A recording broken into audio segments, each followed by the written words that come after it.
Kehadiran sang buah hati adalah pelengkap kebahagiaan keluarga kami. Menjadi seorang ibu adalah sebuah peran yang sangat aku nantikan. 2 bulan, 3 bulan, 4 bulan. Kenapa aku merasa seperti ada yang janggal? Di usia kehamilanku yang masuki 4 bulan, aku memberanikan diri untuk mendatangi seorang dokter. Aku menceritakan keluhan-keluhan selama 4 bulan terakhir. Dan berharap semoga keluhan-keluhan itu adalah hal normal bagi seorang ibu hamil. Namun harapanku pun sirna. Kehamilanku didiagnosa mola hidatidosa atau hamil anggur. Kondisi mual yang parah dan terjadinya pendarahan pada trimester pertama di kehamilanku ternyata adalah tanda-tanda dari hamil anggur. Kenapa ini bisa terjadi kepadaku? Halo semua, di sini kita akan membahas terkait mola hidatidosa atau bisa disebut juga hamil anggur. Apa sih itu mola hidatidosa? Mola hidatidosa dikenal sebagai hamil anggur, yaitu kondisi kehamilan abnormal di mana jaringan plasenta tumbuh secara tidak normal dan membentuk massa seperti anggur. Hamil anggur disebabkan oleh proses pembuahan yang tidak normal. Penyebabnya yaitu sel telur yang dibuahi oleh sperma yang tidak normal atau 2 sperma membuahi 1 sel telur.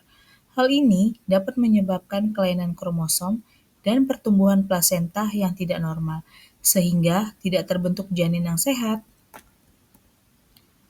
Nah, di sini kita akan menjelaskan lagi terkait faktor dan penyebab dari mola hidatidosa itu sendiri. Yang pertama ada kelainan genetik, di mana seringkali disebabkan oleh kelainan genetik pada sel telur atau sperma yang digunakan untuk pembuahan. Yang kedua itu ada usia ibu di bawah 20 tahun atau di atas 35 tahun. Dan yang terakhir, pernah mengalami riwayat hamil anggur sebelumnya. Gejala mola hidatidosa. Yang pertama ada pendarahan vaginal, di mana pendarahan vaginal yang tidak biasa dapat menjadi gejala hamil anggur. Yang kedua ada pembesaran rahim. Rahim dapat membesar lebih cepat daripada biasanya. Yang ketiga ada mual dan muntah. Gejala kehamilan normal seperti mual dan muntah itu dapat terjadi. Dan yang terakhir tidak ada jantung pada janin. Pada hamil anggur, biasanya tidak ada detak jantung janin yang tidak dapat dideteksi.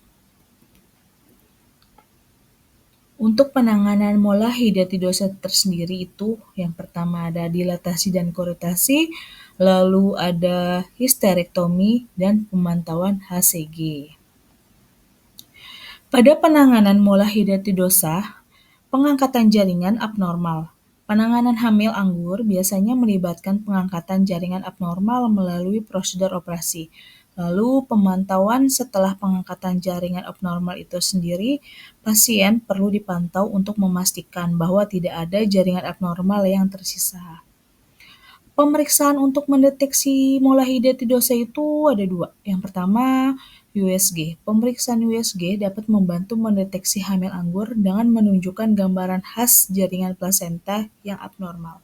Lalu ada pemeriksaan kadar HCG, di mana pemeriksaan kadar HCG ini dapat membantu mendeteksi hamil anggur dengan menunjukkan kadar HCG yang lebih tinggi daripada normal.